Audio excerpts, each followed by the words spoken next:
Part I.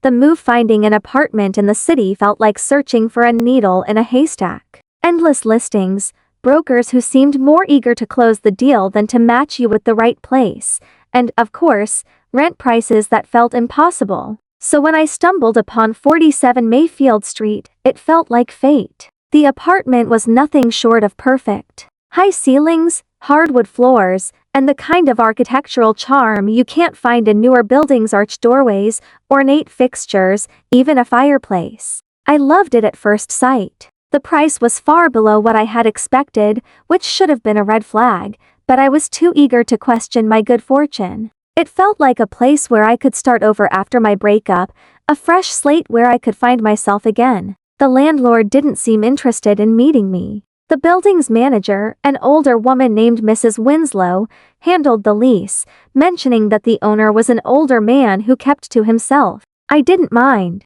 I valued my privacy, and I was more focused on settling in. The first few days after I moved in were peaceful. The apartment had this strange, heavy stillness about it that I chalked up to the building's age. The walls were thick, I rarely heard my neighbors, and I could go about my day in relative quiet. For the first time in what felt like years, I felt at peace. But it didn't last long. Part 2. The noise started with a creak in the floorboards. At first, I thought nothing of it. Old buildings make noises, right? They settle, expand, contract. But this wasn't a random creak, it was rhythmic. Like footsteps. It always started around a.m. The soft thud of footsteps pacing in the second bedroom. The sound was subtle at first, but after several nights, it grew louder, more deliberate. There was something too human about it, like someone was walking back and forth in the room. I remember lying awake in bed, heart pounding, trying to rationalize the sound. Maybe it was the pipes, I told myself. But deep down, I knew it wasn't the plumbing. Something wasn't right. One night, I decided to investigate. I grabbed a flashlight and tiptoed into the second bedroom, my heart racing in my chest. As I entered, the footsteps stopped. Silence. I stood there, my flashlight beam cutting through the darkness, scanning the empty room.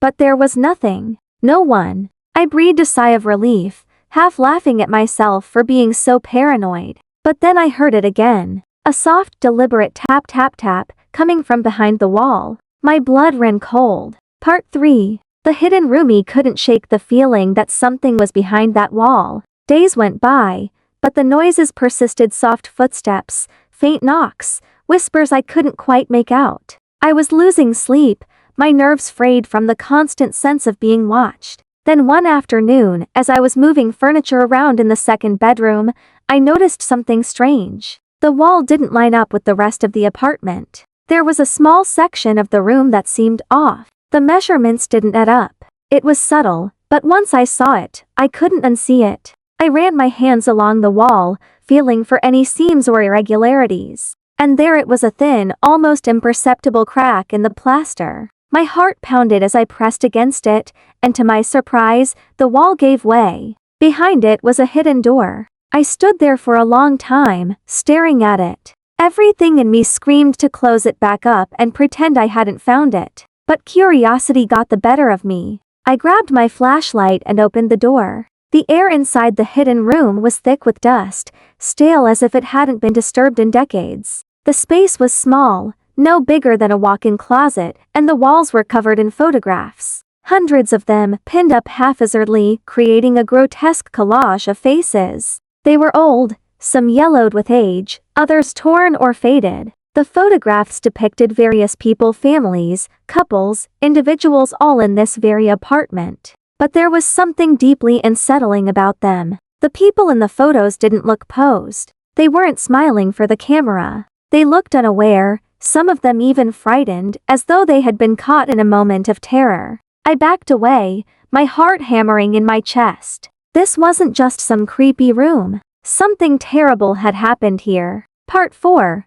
The notebooksy couldn't leave the room alone. Over the next few days, I found myself drawn back to it, despite the growing dread gnawing at the edges of my mind. Every time I stepped inside, the air felt heavier, colder. But I had to know more. On the floor, amidst the clutter of old photographs, I found a stack of notebooks. Their pages were brittle, the covers worn and stained. I picked one up and began to read. The early entries were mundane, detailing the everyday lives of people who had once lived in the apartment. They mentioned work, social outings, and the occasional complaint about the noisy pipes or creaky floorboards. But as I flipped through the pages, the tone shifted. The writer grew more frantic, more paranoid. I hear him at night, in the walls, always watching, always listening. My blood ran cold as I read those words. The more I read, the more I realized that the writer had been hearing the same noises I had: footsteps in the night,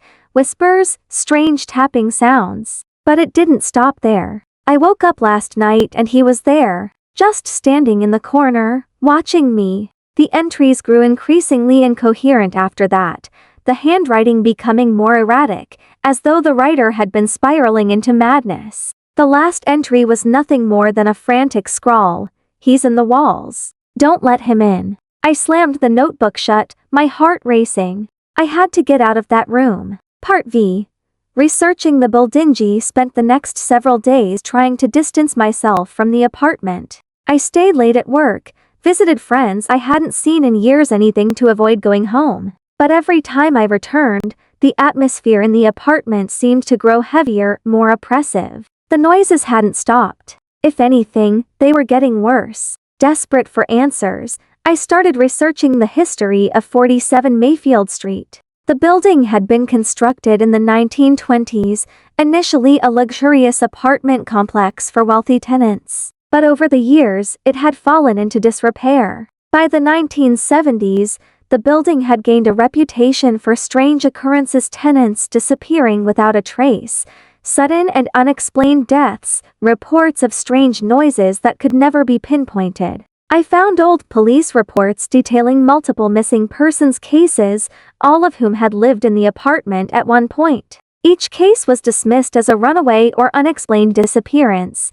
but the pattern was undeniable. One tenant, a woman named Emily Foster, had vanished in the 1990s. She had written letters to the building's landlord, complaining about strange noises in the walls, about feeling watched. In one of her last letters, she had mentioned seeing someone in her apartment, a tall man who stood in the corner, watching her while she slept. Emily was never seen again. I was beginning to understand that this wasn't just a case of bad plumbing or an overactive imagination. Something had been happening in this building for decades, and now I was caught in the middle of it. Part VI. The landlord needed to speak to the landlord. I had barely met him when I moved in, but surely he knew something about the building's history, about the strange happenings in the apartment. I called the office several times, but Mrs. Winslow kept insisting that the landlord was unavailable, that he wasn't someone who dealt with tenants directly. Frustrated, I decided to take matters into my own hands. One evening, I waited outside the building's office until Mrs. Winslow left for the night. I managed to slip inside and found a filing cabinet with tenant records. After rifling through the drawers, I finally found the file on 47 Mayfield Street. It contained lease agreements, maintenance records, and old inspection reports. But there was one thing that caught my attention. The owner's name: Walter Whitman. I had heard that name before. Walter Whitman had been the building's original architect, the man responsible for designing and overseeing its construction in the 1920s. But he had died decades ago. I stared at the file, my mind racing. How could Walter Whitman be the landlord? How could he still own the building? Unless, Part 7, the man in the wall.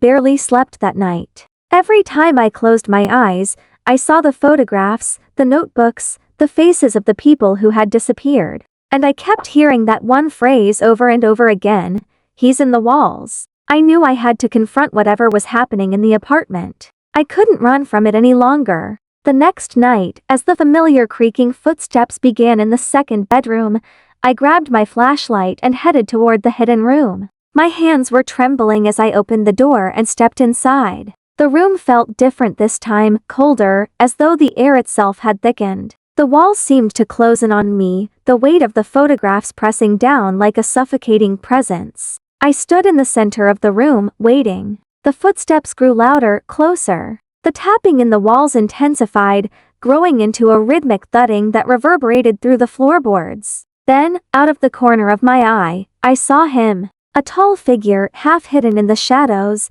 standing at the far end of the room. His face was obscured, but I could feel his eyes on me, watching. My heart raced, panic clawing at my throat. I couldn't move. I was frozen in place, my legs refusing to respond as the figure stepped closer. His footsteps were the same rhythmic pattern I had been hearing for weeks, growing louder with each step. He was coming for me. With a surge of adrenaline, I broke free of my paralysis and ran. I didn't stop until I was out of the apartment, down the stairs, and into the street, gasping for air. Part 8. The escapade didn't go back to the apartment after that. I couldn't. I packed a bag, checked into a hotel, and started looking for a new place to live. But no matter where I went, I couldn't shake the feeling that I was being watched. That he was still there, waiting. The photographs, the notebooks, the figure in the shadows, it all stayed with me, like a stain on my mind that I couldn't scrub away.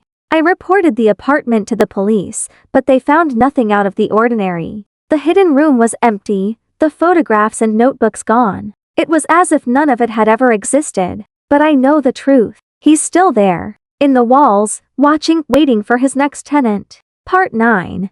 Aftermath. Months later, I was living in a new apartment, far away from 47 Mayfield Street. I had tried to move on, to forget about what had happened, but the nightmares wouldn't stop. Every night, I dreamed of that hidden room, of the photographs, of the man in the walls. And then, one day, I received a letter. It was from the new tenant of my old apartment. The letter was short, just a few lines, but the words sent a chill down my spine. I hear footsteps at night. I think there's someone in the walls.